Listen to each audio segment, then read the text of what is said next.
أعوذ بالله من الشيطان الرجيم. أعوذ بالله من الشيطان الرجيم. بسم الله الرحمن الرحيم. بسم الله الرحمن الرحيم. الحمد لله رب العالمين. الحمد لله رب العالمين. الرحمن الرحيم. الرحمن الرحيم. مالك يوم الدين. مالك يوم الدين. إياك نعبد وإياك نستعين. إياك نعبد وإياك نستعين. اهدنا الصراط المستقيم. اهدنا الصراط المستقيم. صراط الذين أنعمت عليهم غير المغضوب عليهم ولا الضالين.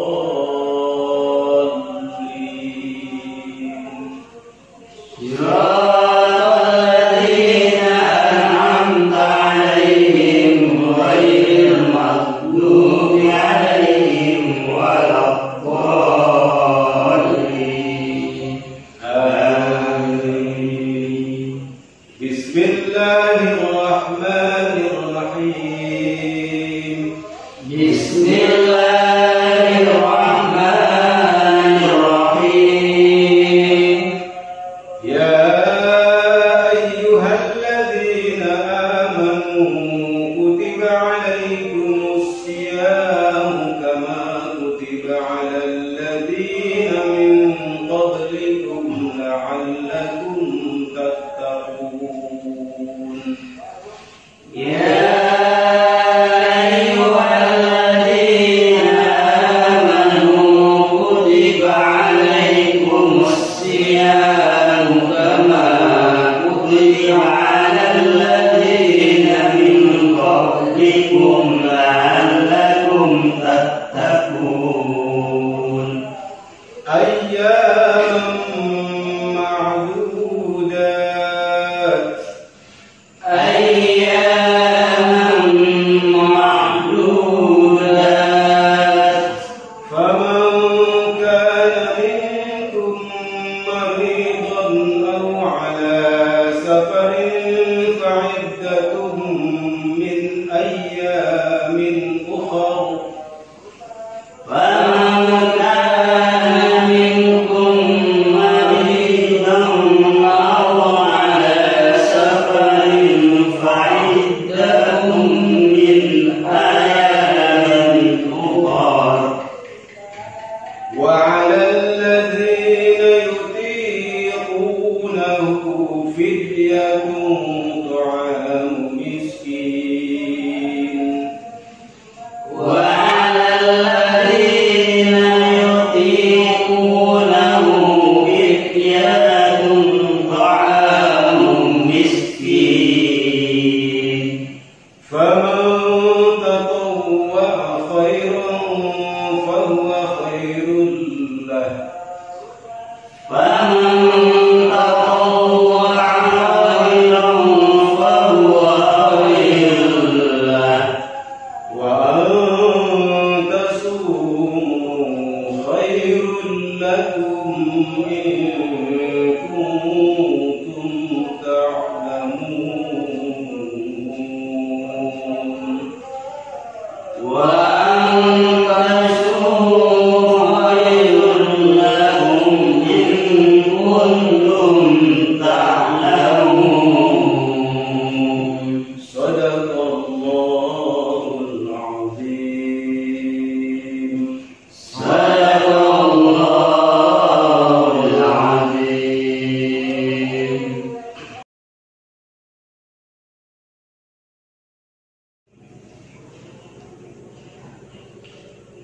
A'udzu billahi minasy syaithanir rajim. Bismillahirrahmanirrahim. Ya ayyuhalladzina amanu, wahai orang-orang yang beriman, kutiba, telah difardukan atau telah diwajibkan, alaikum, atas kalian semua, siyamun, berpuasa, kama kutiba 'alal ladzina min qablikum, seperti mana hal itu telah diwajibkan kepada orang-orang sebelum kalian, sebelum kamu semua, minal umam, dari umat-umat terdahulu, dari beberapa umat. Di dalam ayat ini Allah telah mewajibkan kepada kita semua, kepada orang-orang Islam, untuk melaksanakan ibadah puasa fardu, yaitu di bulan Ramadan, di bulan Ramadan. Dan kewajiban ini, kewajiban melaksanakan ibadah puasa ini juga telah difardukan kepada umat-umat yang terdahulu, umat para nabi-nabi terdahulu. Syariat puasa ini walaupun difardukan, tetapi tata cara pelaksanaannya itu berbeda tiap-tiap nabi. Seperti di zaman Nabi Daud, puasanya itu sehari puasa, sehari tidak, sehari puasa, sehari tidak. Nah, begitu tata cara puasanya. Nah, sedangkan kita di umat Rasulullah Muhammad SAW ini, puasanya difardukan khusus di bulan Ramadan, khusus di bulan Ramadan, tidak di bulan-bulan lain, tidak di bulan-bulan lain. Jadi sesungguhnya syariat puasa ini merupakan syariat yang sudah kuno, yang sudah lama. Makanya Rasulullah Muhammad SAW ini menyempurnakan syariat dari nabi-nabi terdahulu. Disempurnakanlah di kerasulan Nabi Muhammad sallallahu alaihi wasallam. La'allakum tattaqun, supaya kalian semua bertakwa. Takwa ini merupakan tujuan akhir dari orang yang berpuasa. Dengan kata lain, setiap orang yang berpuasa ini itu harus menghasilkan umat-umat yang bertakwa. Akhir daripada perjalanan puasa ini menghasilkan orang-orang yang bertakwa kepada Allah Subhanahu wa taala. Dalam arti kata, melaksanakan perintah Allah dan menjauhi larangannya. Dalam hal ini al-ma'asi. Jadi takwa dalam urusan kemaksiatan, tidak melaksanakan, tidak mengerjakan kemaksiatan kepada Allah Subhanahu wa taala. Artinya tunduk patuh kepada perintah Allah dan Rasul. Fa innahu yasiru syahawata, sebab sesungguhnya puasa itu memecahkan syahwat. Jadi dengan puasa ini terpecahlah syahwat, menurunlah syahwat dengan puasa. Nah, itu salah satu hikmah atau kebaikan puasa itu, syahwat bisa diturunkan, nafsu bisa diturunkan. Syahwat ini macam-macam. Syahwat ini memang ada dalam setiap orang, dalam setiap manusia. Itu merupakan fitrah manusia, pasti ada syahwatnya. Tetapi kalau syahwat ini tidak terkendali, itu akan menimbulkan kemaksiatan, akan cenderung untuk berbuat maksiat kalau syahwat itu tidak terkendali. Kalau tidak terkendali, maka dengan puasa inilah syahwat itu dikendalikan. Allati hiya mabda'uha, karena sesungguhnya syahwat ini merupakan permulaan daripada maksiat.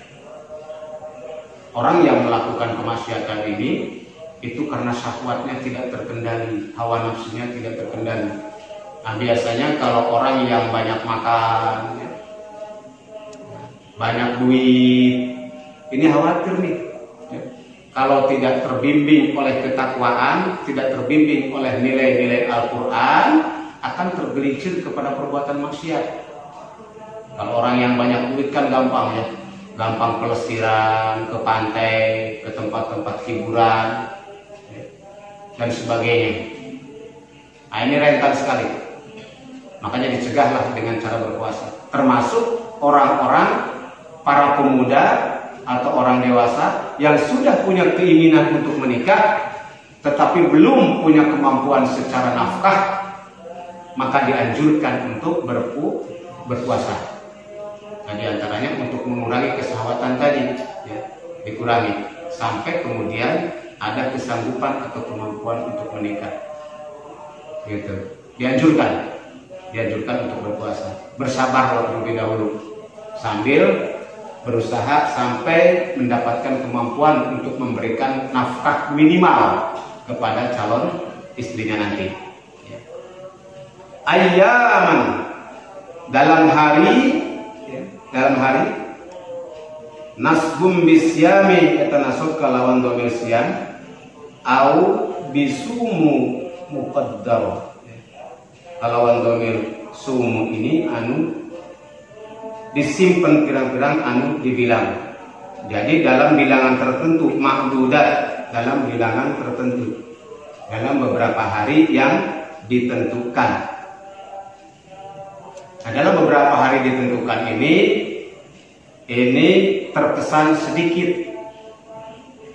Diwajibkan berpuasa, tapi dalam beberapa hari tertentu sedikit kan kesannya gitu. Kesannya sedikit.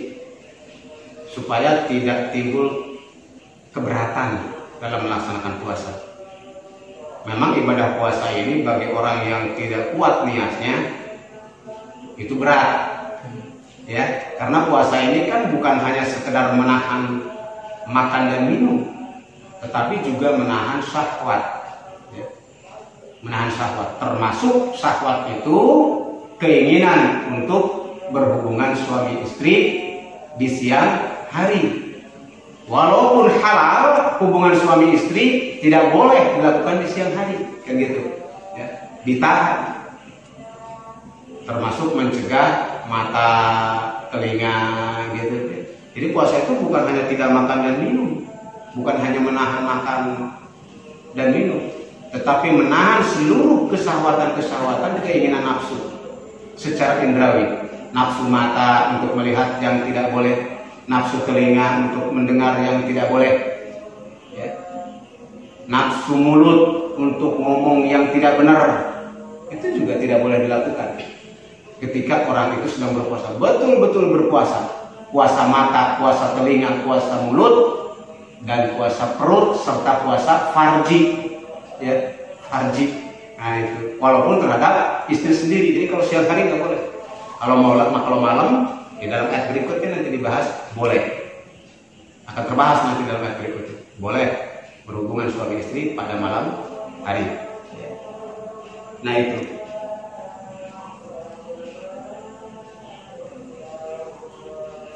Faman kana minkum,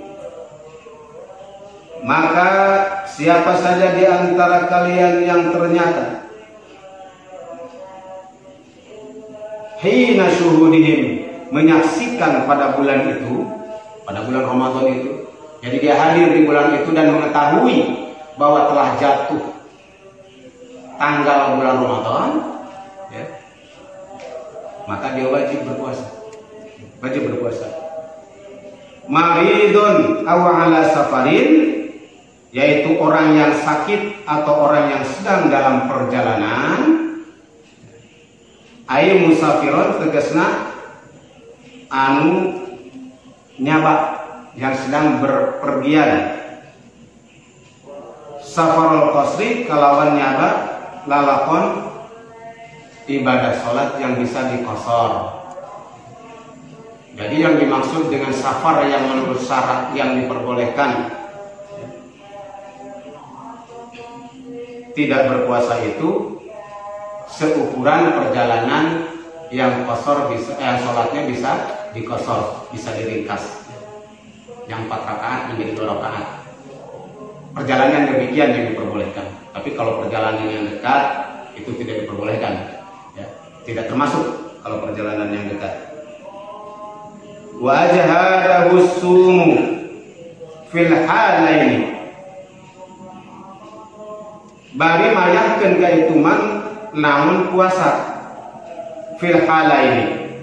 Jadi kalau sakit tadi akan menimbulkan kepayahan bagi orang yang sakit, artinya tambah sakit.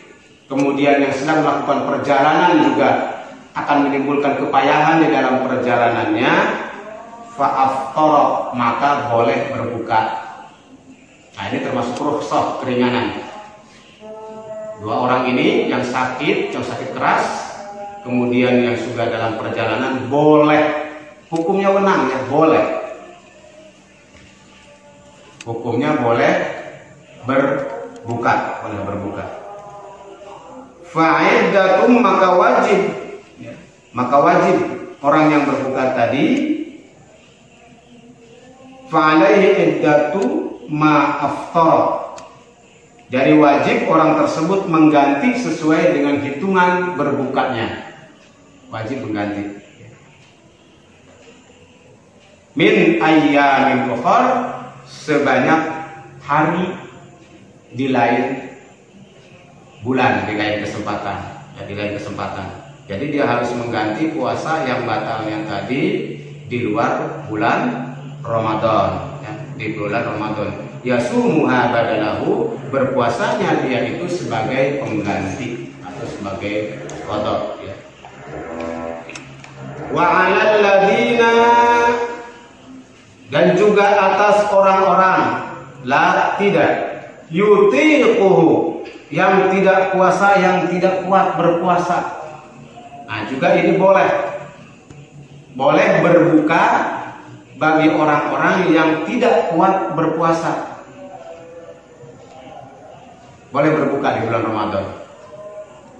Di antaranya yaitu likibarin, orang-orang yang sudah tua, yang sudah tua rentak, yang sudah tidak mungkin lagi, yang sudah tidak kuat lagi untuk menjalankan puasa Ramadan, boleh dia berbuka, boleh dia tidak berpuasa. Au maradin la yurja bur'uhu, atau orang yang sakit yang dimungkinkan sakitnya itu tidak sembuh, sakit yang menahun, dimungkinkan sakitnya yang sudah menahun tidak mungkin sembuh lah menurut dokter, maka ini boleh tidak berpuasa. Fidyatun, nah tetapi dia harus membayar fidyah. Jadi orang yang sudah pikun, yang sudah tua, yang tidak mungkin lagi untuk melaksanakan puasa, termasuk yang sakit tidak mungkin untuk melaksanakan puasa, dia harus memberikan fidyah. Apa itu fidyah? Dia ta'amu miskin, memberi makan kepada orang-orang miskin. Memberi makan kepada orang-orang miskin, yaitu dia memberi makan sebanyak batalnya puasa. Sebanyak batalnya puasa. Memberikannya seperti apa? Ya sesuai dengan ukuran di masing-masing tempat. Kebutuhan satu hari makan orang miskin itu seperti apa? Berapa liter berasnya, kebutuhan yang lainnya. Nah itu dicukupkan. 1 kali tidak berpuasa, maka 1 kali memberi makan orang miskin. Kalau misalkan 29 hari, berarti 29 kali memberi makan orang miskin. Nah itu digantinya. Bagi orang yang tidak bisa qadha, berpuasa, tidak bisa mengganti puasanya.